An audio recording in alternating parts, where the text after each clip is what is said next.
Bienvenidos a La Oveja Eléctrica, un espacio en donde nos adentramos en la vanguardia del pensamiento científico. ¿Qué tal, Pepe? ¿Qué tal, Silvina? Pues justamente estuviste en el CERN, en el Centro Europeo de Investigación Nuclear, en el colisionador de partículas elementales en Ginebra, Suiza. Una de las grandes maravillas de la civilización. ¿Qué impresión te dio? Fíjate, Silvina, que es muy emocionante en verdad conocer un espacio en donde trabajan juntos miles de científicos con los instrumentos y aparatos más sofisticados en busca del conocimiento más fino de la materia. Pudimos bajar al túnel circular de 27 kilómetros y conocer diferentes puntos en donde se detectan las colisiones de las partículas que viajan casi a la velocidad de la luz. Cada protón le da vueltas a este círculo más de 11,000 veces por segundo. Entonces le diste la vuelta al anillo, nada más que por supuesto no a esa velocidad. Pues sí, imagínate si no nos hubiéramos convertido en un espagueti cósmico. En realidad lo que hicimos es que nos subimos en un carro junto con Froilán López Lavín, nuestro querido productor y amigo, para conocer los distintos puntos del círculo y bajar a las cavernas de detección.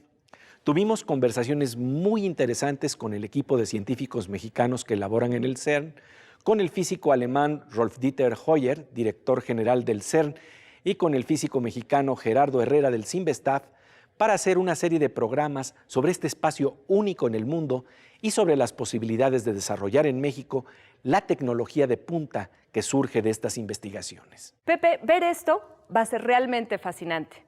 Y hoy abrimos esta serie justamente con el conocimiento de cómo funciona el colisionador de partículas y visitaremos junto con Gerardo Herrera y Pepe Gordon las cavernas del CERN, donde empieza el proceso de aceleración.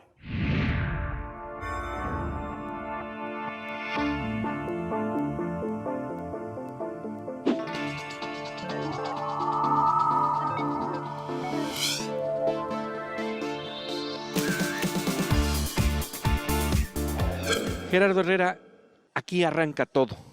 Este es el lugar en donde realmente empieza la música de los aceleradores de partículas. Bueno, tenemos atrás al acelerador LEIR, que es una etapa importante del proceso de aceleración de iones del Gran Colisionador de Hadrones. LEIR fue cambiado, ha existido por mucho tiempo. Este acelerador se llamaba antes LEAR y en 1995 se transformó para convertirlo en LEIR, que es Low Energy Ion Ring. Es un anillo de iones de baja energía y se lo transformó para enfriar a los iones. Estamos en la etapa inicial del proceso de aceleración. Ahorita vamos a visitar el LINAC-2, que está aquí a unos metros de nosotros. El LINAC-2 es el que proporciona los protones al Gran Colisionador de Hadrones y ahí a unos metros está el LINAC-3, que es el que proporciona los iones al Gran Colisionador. Son dos aceleradores lineales que proporcionan, que son la etapa inicial y que proporcionan las partículas que va a acelerar el Gran Colisionador de Hadrones. Y se sacan de hidrógeno. Los protones sí, es un tanque de hidrógeno que ustedes van a ver en unos momentos. Este tanque de hidrógeno inyecta los átomos de hidrógeno a un horno, podríamos pensarlo así, a un horno que los calienta, creando un plasma que les quita el electrón, y al quitarle el electrón a los hidrógenos, dejas al protón desnudo, queda un ion de hidrógeno, pero un ion de hidrógeno es un protón, y esos protones entonces se los acelera por el LINAC a una energía pequeña. Al final de esta etapa recta, de esta línea de aceleración, los protones tienen una energía de 50 MeV, que es muy alta, pero que todavía es muy baja comparado con lo que van a llegar a ser en el Gran Colisionador de Hadrones. Y para esto se requiere música para echarlos a andar. Tú nos decías muy interesantemente de que esto de alguna forma se traduce en una analogía musical que está presente en alguno de estos equipos que estamos viendo aquí. Así es, los iones cuando circulan en este anillo, cuando están circulando a 370,000 veces por segundo, es necesario estarles inyectando energía. Y esto se hace en esta etapa de cavidades resonantes que podemos ver ahí, estos tambores que están resonando a una determinada frecuencia, a 370 kHz, considerablemente más alta que la frecuencia del Do. De la nota musical Do. De la nota musical Do, por supuesto. Y sin embargo entra en consonancia, en resonancia, en ritmo con el haz de los iones que está pasando por ahí. Y cada vez que esto ocurre, pues les da un impulso que los hace conservar y o eventualmente aumentar la energía del haz. Entonces estamos, por decirlo así, ante los tambores de guerra que arrancan la colisión. Correcto, sí, hay muchos aspectos musicales en los aceleradores de partículas, así es. Todo empieza con la música, con la resonancia de los tambores, para impulsar la energía del haz que se va a mover en el colisionador de partículas hasta alcanzar velocidades increíbles. Bajaremos a las cavernas del CERN para ver los maravillosos instrumentos con los que se detectan las partículas más finas de la naturaleza. Se trata en verdad de un prodigio de la tecnología y la imaginación para descubrir los secretos de la materia. No se lo pierda. Regresamos enseguida a La Oveja Eléctrica.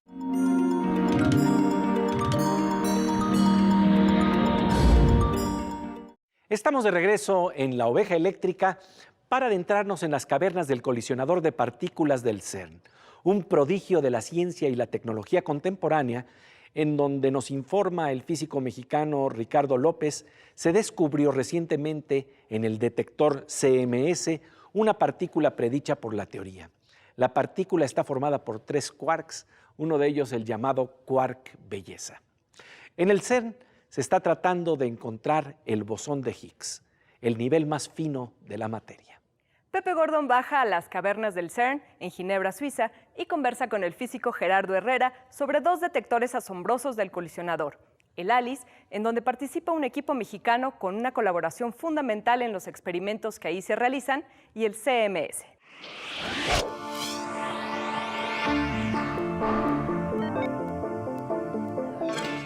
Gerardo, ¿nos puedes explicar qué estamos viendo aquí? Bueno, estamos en la parte superior del detector ALICE. Toda la estructura roja, como te comentaba hace rato, es una estructura de acero con 1 metro de espesor. Es una camisa que rodea a toda la parte interior de los detectores y tiene como función proteger de la radiación cósmica por un lado y por otro lado de bloquear a una buena cantidad de la radiación que se produce en las interacciones. Y que interferiría con las mediciones. Correcto, sí. Entonces, algo que es muy importante es contar con un detector de rayos cósmicos, que es lo que estamos viendo. Estos módulos que vemos aquí a nuestro lado tienen como función medir la llegada de los rayos cósmicos que logran atravesar los 50 o 60 metros de tierra y roca que tenemos encima, que llegan hasta acá de todas maneras aún con mucha energía. Y estos detectores miden esa radiación cósmica y la vetan. Ese es un sistema de veto. Para quitar el ruido, por decirlo así. Para quitar este ruido de las interacciones que estamos midiendo. Este detector, estos módulos fueron diseñados y construidos en México por un grupo de mexicanos de varias instituciones, en particular de la Universidad de Sinaloa, de la Universidad de Puebla y del CINVESTAB. Y son 60 módulos como este que tenemos aquí, que están hechos de un plástico muy especial, que es plástico centellador, que como puedes ver tiene 2 paletas, una encima de la otra, y que son leídos en ambos lados por un dispositivo electrónico que es un fototubo que convierte a la luz que se produce por centelleo en un pulso eléctrico, y todos estos cables llevan ese pulso eléctrico a una electrónica que está del otro lado, en un rack como estos que vemos acá al lado, y se envía la información a la parte central hacia arriba. Hay unas salas de electrónica arriba que luego visitaremos y que procesa toda esa información para tomar decisiones. Lo que es importante es no olvidar a qué profundidad estamos en este momento. Bueno, como ahora hemos subido algunas escaleras para estar en la parte superior de ALICE, ahorita debemos estar alrededor de 70 metros por debajo del nivel del suelo. O sea, abajo son otros 12 metros más, entonces estaremos entre 80 y 90 metros por debajo de la superficie. Y por aquí abajo están entonces corriendo los protones y están de alguna manera chocando los haces diferentes. Correcto. El túnel viene de allá. Es esa estructura de concreto que está cubriendo al acelerador que viene por el lado izquierdo y después se sigue por el lado derecho allá. Ese anillo hace que en el centro de esta estructura se encuentren los haces de protones o los haces de iones en el centro del detector. De tal suerte que al chocar con una gran violencia se produce mucha radiación que es medida a detalle por todas las componentes del detector que forman en su conjunto lo que es ALICE. Estábamos planteando de que esto de alguna manera es una especie de teatro de un mini Big Bang, ¿no? De alguna manera, reproducir las condiciones del Big Bang en miniatura y tener un teatro para observarlo. Correcto, ese es el objetivo central de ALICE en particular. Si bien los otros experimentos tienen otros propósitos, como la detección del Higgs, en el caso de ALICE, nuestro interés es estudiar las colisiones de iones pesados para, por muy breves instantes, poder recrear las temperaturas gigantescas que existían al principio del universo, recrear unas densidades de materia extremas que se parecen mucho a lo que era el universo apenas unas milésimas de microsegundo después de la gran explosión.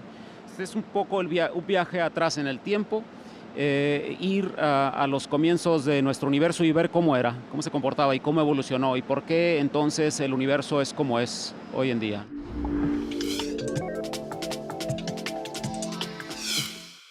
Gerardo, estamos en el CMS. Explícanos de qué se trata este detector. Bueno, en el Gran Anillo, que es el Gran Colisionador de Hadrones, hay 8 puntos que van a lo largo de la circunferencia. Y en este punto hemos descendido más de 100 metros, es un punto más profundo, para estar en la caverna donde se encuentra el detector que por sus siglas CMS se llama en inglés Compact Muon Solenoid, que es uno de los 3 grandes detectores del Gran Colisionador de Hadrones. Y lo que estamos viendo acá atrás es la estructura gigantesca de este detector. Ahora que nuestras cámaras se levantan, podemos ver precisamente de qué estamos hablando en términos de la profundidad en la que nos encontramos, ¿no? Así es. El detector que tenemos aquí enfrente, que es el Compact Muon Solenoid, CMS, sus siglas, tiene esa característica especial de que fue construido en la superficie y después bajó. Eso, por supuesto, representa grandes dificultades. Se tuvo que hacer en partes, entonces se hicieron rebanadas del detector. Lo que estamos viendo enfrente es una de estas rebanadas, como si fuera un pastel. Esta parte de acá. Esa parte enfrente, y después viene otra, que fueron otras capas. Otras capas de la estructura.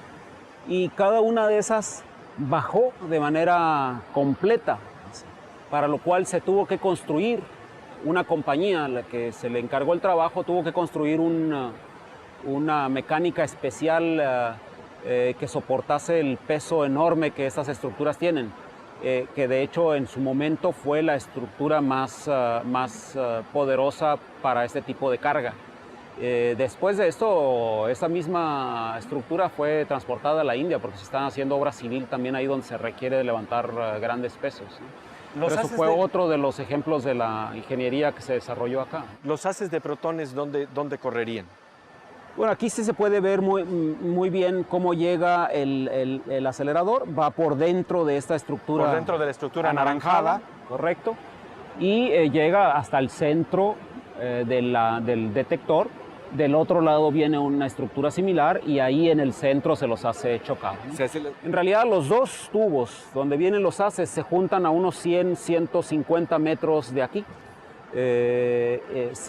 porque los protones están viajando en 2 tubos separados todo el tiempo, pero unos 150 metros antes de llegar acá se juntan los 2 tubos para formar uno solo y los haces van poco a poco juntándose hasta llegar al centro del detector y ahí se los hace chocar. Vale la pena señalar que el detector CMS que acabamos de ver tiene un sistema magnético con cerca de 10,000 toneladas de hierro. Esto es mucho más que todo el hierro de la Torre Eiffel. Todo ese enorme artefacto para localizar las partículas más finas y elusivas del universo, tales como el bosón de Higgs. Seguiremos conversando sobre este apasionante tema, pero antes vamos a la sección de experimentos caseros con nuestra compañera Aura López.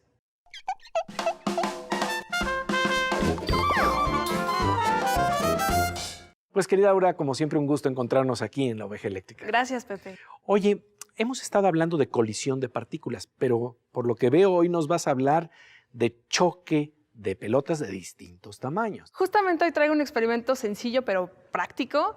Lo que vamos a ver es la energía cinética que tiene que ver con la masa y la velocidad, y justamente para eso tenemos dos pelotas, una pesada y una chica, que no es tan pesada. Si yo las boto, vamos a ver que la altura es casi la misma. Ahora, ¿qué pasa si ponemos la pelota chiquita sobre la pelota pesada?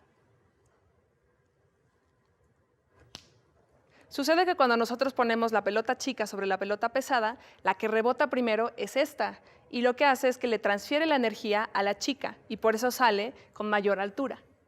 Pues aquí acabamos de ver simple y sencillamente cómo se puede ilustrar un principio de la física, la cinética, simple y sencillamente con pelotas. Así es, Pepe.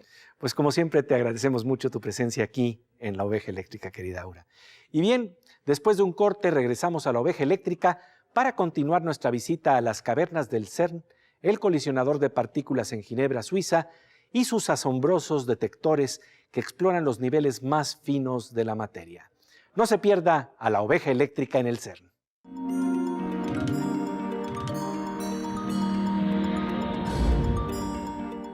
Estamos de regreso en La Oveja Eléctrica para conocer las cavernas del CERN, el colisionador de partículas que explora mediante la tecnología más avanzada los niveles más finos de la materia. La Oveja Eléctrica visita el CERN. Pepe Gordon conversa con el físico mexicano Gerardo Herrera en un escenario increíble. Los veremos frente a dos prodigiosos detectores del CERN, el CMS y el Atlas, que intentan registrar un difícil encuentro, el choque de dos agujas en un pajar, la colisión de partículas casi invisibles a una velocidad alucinante.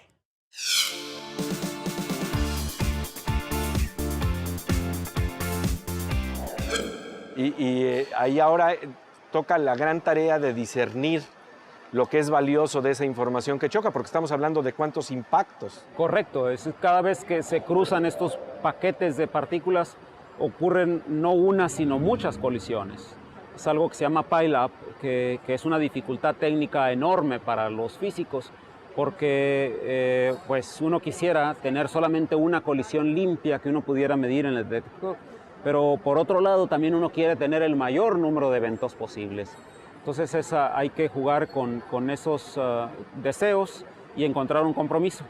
La gente lo que ha decidido es hacer paquetes de protones que son extremadamente densos.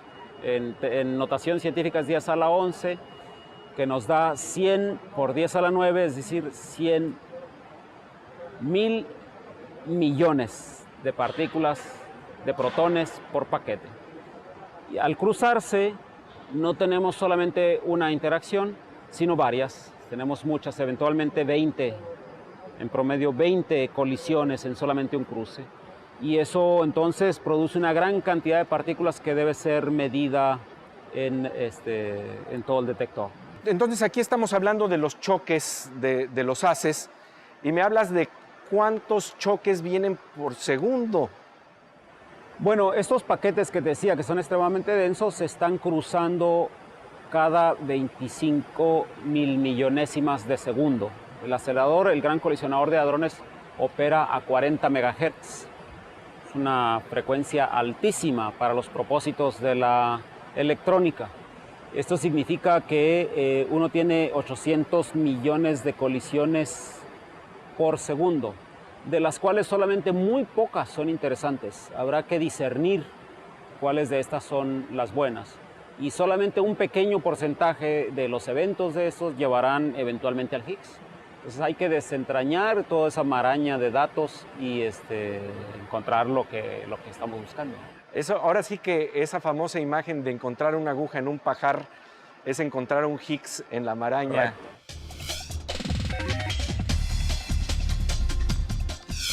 Una estructura gigantesca para atrapar lo diminuto.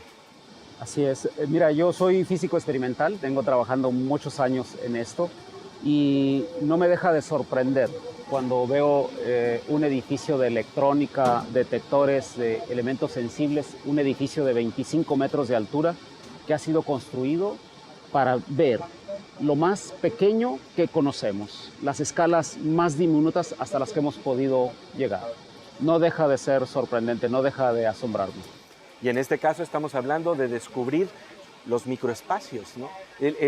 Así como cuando vemos fotos de la NASA en donde la gente está asombrada viendo cómo se llega a ciertos límites de la exploración del cielo, en este caso estamos hablando de los límites de la exploración de los microespacios. Las entrañas de la materia, la estructura, la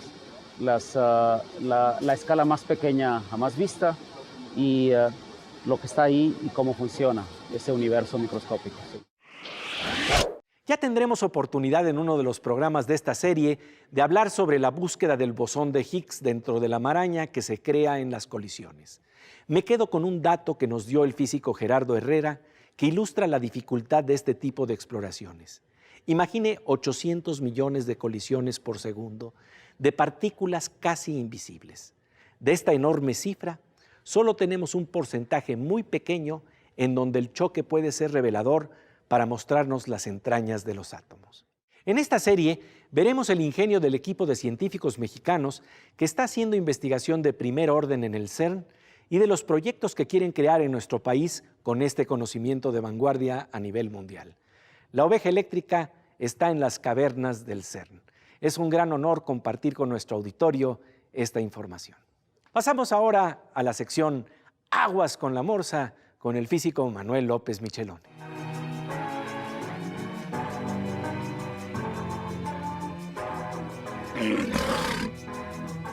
Pues querido Morsa, como siempre un gusto encontrarnos aquí en La Oveja Eléctrica. Muchas gracias, Pepe. Oye, pues tienes una estampa en tu camiseta que pertenece precisamente a una de las colisiones que se dan de las partículas elementales en el CERN. Háblanos de la tarea de filtrar esta información mediante poderosos equipos de cómputo. Bueno, que es terriblemente complicado filtrar millones de colisiones por segundo y de ahí hacer sentido de toda esa información. De las que realmente chocan, y que pueden tener sentido verlas. Sí, y además medir de todas esas colisiones cuáles son las que tienen importancia y cuáles no. Eso me recuerda un poquito las grandes bases de datos. Cuando tienes una base de datos muy grande, lo importante no es la base de datos, sino las maneras de buscar. Una base de datos gigantesca que no sepas cómo buscar no tiene ningún valor, o que el sistema pueda encontrar información relevante y relaciones entre ellos es lo que la hace poderosa. Aquí es igual. Los sistemas de cómputo que tienen trabajando para encontrar no solamente de esas 600 millones de colisiones por segundo, las que son valiosas y las que pueden tener información relevante, ya es una labor verdaderamente titánica. Y en ese sentido hay que reconocer que el trabajo que está haciendo ahí es un trabajo único en su especie, pues no se ha hecho jamás nada parecido. Y es investigar los niveles más finos de la naturaleza. Así es, Pepe. Pues como siempre te agradecemos mucho tu presencia aquí en La Oveja Eléctrica. Muchas gracias. Y bien, nosotros pasamos ahora a la sección Veo con Miriam Moscona, en donde exploramos otras formas sutiles de la naturaleza, las que nos revela el arte, pero precisamente a través de los lentes de la ciencia.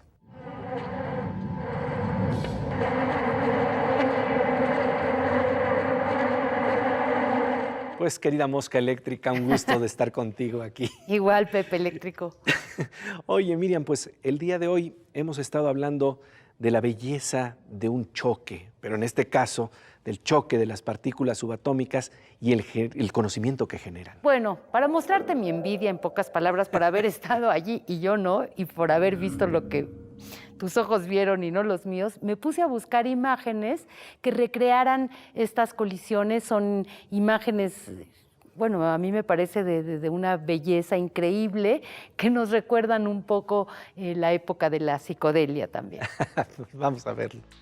Esta locura de colores brillantes como un reguilete en movimiento es una recreación similar a la que los científicos ven y estudian cuando intentan comprender la trayectoria de las partículas subatómicas. La colisión de las partículas hace que se despedacen. Ese hecho pone a los científicos en una situación equiparable a una anécdota que contaba un maestro de preparatoria a sus alumnos, explicándoles que es como si le pegaran a un reloj suizo con un martillo y luego trataran de entender cómo funciona a partir de los pedazos que quedan. El disco abierto como un ojo expulsa estos filamentos de luz y aunque se trate de recreaciones científicas de computadora, son aproximaciones de luz y psicodelia que, ojalá, pronto nos revelen la naturaleza de la última partícula, el bosón de Higgs, la partícula faltante de la materia, pues como dice una nota de divulgación científica, ya es una cuestión de poco tiempo, porque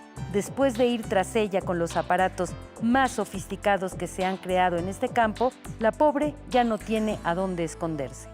Pues las colisiones de las partículas no tan solo nos revelan conocimiento, sino nos traen estampas de maravillosa belleza, como nos los revela el ojo de nuestra querida amiga Miriam Moscona. Llegamos así al final de esta emisión de La Oveja Eléctrica. Los esperamos en este espacio donde apreciamos las colisiones más finas de la materia y los encuentros más sutiles del pensamiento. Aquí, en Canal 22. Somos una opción. Nos encontramos con Gerardo Herrera, físico que está explorando en el espacio del CERN lo que son los grandes colisionadores de partículas y que tiene un proyecto interesantísimo para México. Así es, les presentaremos una propuesta muy interesante en el área de aceleradores que tenemos para México y los esperamos en La Oveja Eléctrica. Aquí en Canal 22 vamos a hablar de algo que de verdad puede ser la vanguardia del conocimiento en nuestro país.